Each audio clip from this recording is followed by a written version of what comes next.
Welcome to this tutorial where we'll explore how you can manage your current orders, check balances, review your portfolio's total balance across different currencies, monitor running trade processes, and examine trade history. Let's dive into each aspect step by step.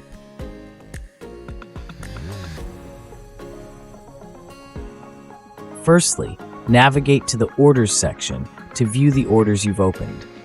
Each order provides comprehensive information, including type. In our example, we have 2 sell, marked as ask orders for ARPA, amount, price, and the remaining quantity to sell or buy if it is a buy order.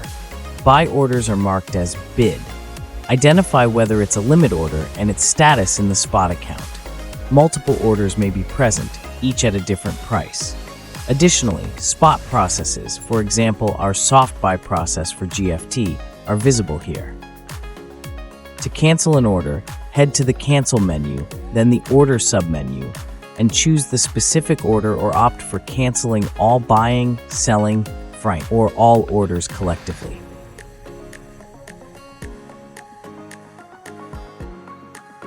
Moving on, let's explore processes.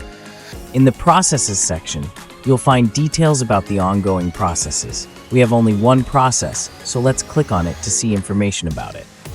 And we get the exchange it is on, its unique name per user and currency, the operation type, e.g. buying GFT with USDT, the quantity or amount of base currency left to spend for buying, chunk information, timeout between the chunks, and price limit below, which we kick off the buying chunk by chunk.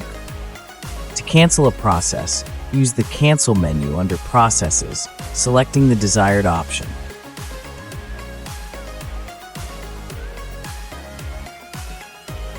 Now let's check your balances. Navigate to the Balance section to see all the coins in your spot account along with their amounts.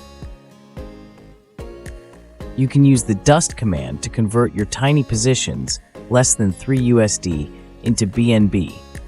You can also see the balance of your futures account here. The Total option displays the overall value of your coins in BTC and USDT, aiding you in monitoring your portfolio's status.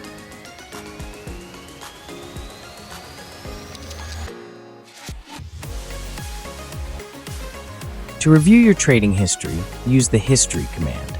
Specify the time frame, today, yesterday, last week, etc., to see the details of your trades. For instance, I have sold some UFT coins today, so it displays the quantities and prices at which they were sold. And that concludes today's tutorial. Thank you for watching.